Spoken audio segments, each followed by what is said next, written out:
players will talk about, this is a very common good player sensation, is the arms feel more in front of them. Yeah, okay, absolutely. When that elbow works further back here, that's when they're going to more than likely run into issues where they're complaining about getting stuck. Welcome back to the channel, guys. Kerrod here on the range today at Trump International in Dubai, here with my good friend Alex. Alex, pleased to have you on today. Good to have you. Yeah, absolutely. Alex is one of the top coaches, most sought after coaches in the world. And today we're going to talk a lot about dynamic movement, where the body, the arms and the club should be, the sequencing of the golf swing, how to get that optimal body position and club position coming into the moment of impact to get the most out of your ball striking. Alex, I'm excited, pumped to have you here. Let's get into it.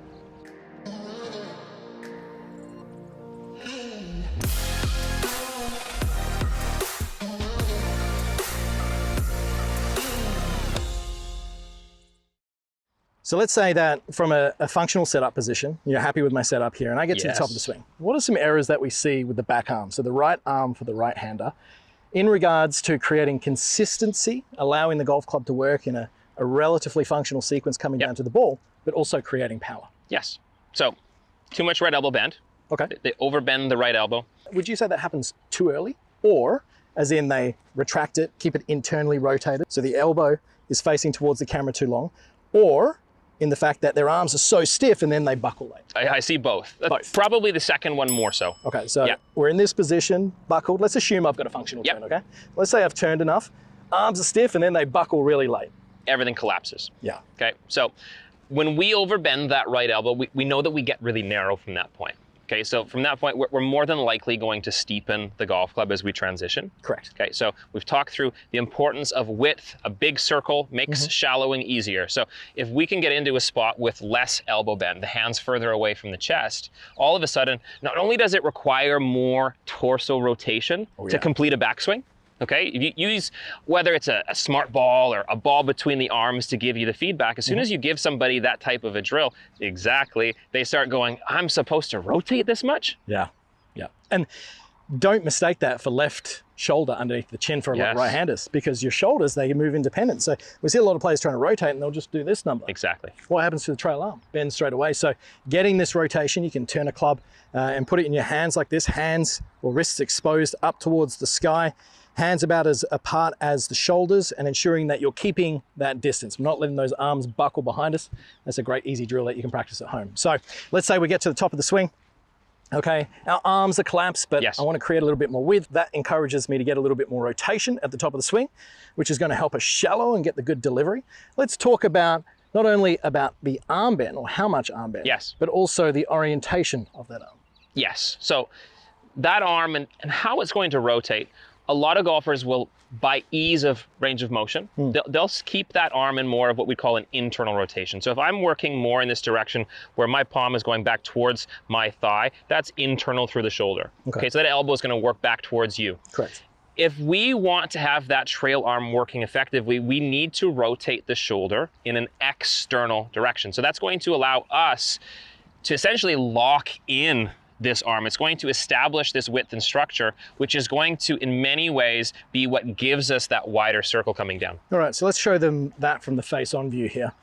So let's talk about setup quickly. Yes. Elbow position, right? So if my elbow is facing more out towards you in this direction, straight away that's going to encourage some separation, right, as the arms move back, which is going to encourage this to get narrow and steep and the lead wrist to extend in that position. So getting the elbow crease facing more up, isolating the movement of the palm slightly down so we can take our grip. Straight away, I feel like my elbow creases, as you can see towards the camera, are facing more up rather than in. Yes, elbows are a little bit closer together. Correct, absolutely. So using the smart ball as a reference, well, that would help from that position maintain it, but we also see players get too tense and tight when they we do. So if you get yourself into a position where you see both elbow creases facing somewhat out towards the camera in this direction, more so than like that, after you've taken your grip, then as we move back, that actually encourages this to move in that external rotation fashion that you're talking about. That certainly helps us when it comes to our ability to keep, what players will talk about, this is a very common good player sensation, is the arms feel more in front of them. Yeah, okay, absolutely. When that elbow works further back here, that's when they're going to more than likely run into issues where they're complaining about getting stuck. Yeah, for sure. And very much so in the same conversation based around ensuring that we're not bending this arm too much or keeping it too tight. It's also very important relative to your rotation. So if you stand over here for me, I'm going to set up to this ball. What we see with the trail arm, and we're just going to use the lead arm parallel position here as a reference, is this trail elbow, right, would generally, from the down the line view relative to camera angle, be inside the seam line of the shirt. Now, as you do so, you can see that my elbows are staying relatively close together. And with enough turn, well, then it's easy for me to maintain that structure, which will then make it a lot easier to keep them close at the moment of impact. Exactly right. And get the shaft length. But as soon as I get this turned in, pull away, I'm less likely to actually use my body as much because my arms are separating. We see a lot of players actually lose their grip as well, don't we? Oh, yeah, all the time. All the time. Yep. And then from there, they're going to get steep. So not only do we need some more width, but also a better structure of the arms. Now, from there, it just keeps the sequence a lot better between the body, the arms, and the club. A lot easier to manage that strike.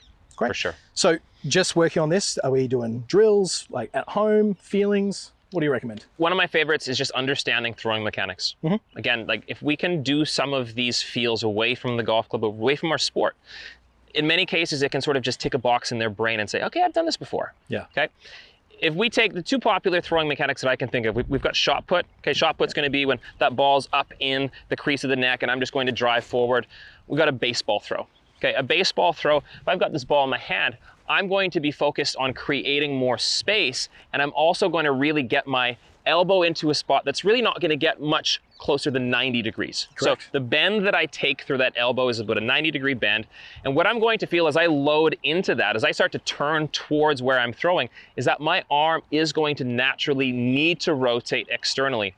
If you have a look, this is a great thing to YouTube, the mechanics of a pitcher in how they torque the arm in the throwing motion, just as you're doing there, the external rotation that they take on through the shoulder is unbelievable. So for us to just get a sensation of this feel helps us to get a sense of where that right arm needs to feel at the top. Where I would need to be, there's a great image of Matt Every throwing that golf club, where I'd need to be at the top if I needed to get this golf club throwing down that line.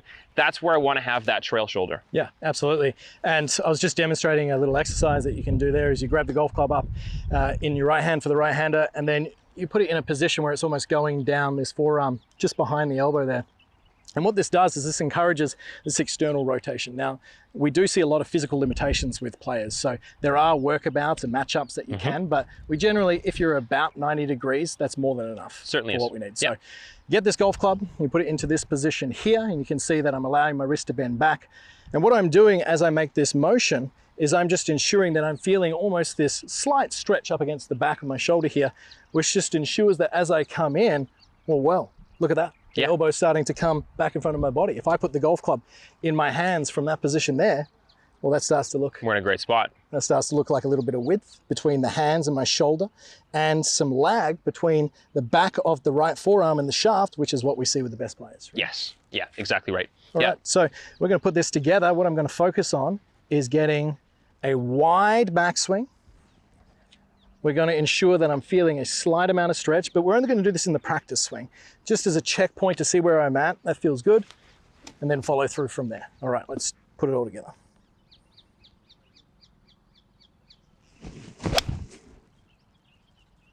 Worked well. I think that was the best of the day. Nice work, Coach.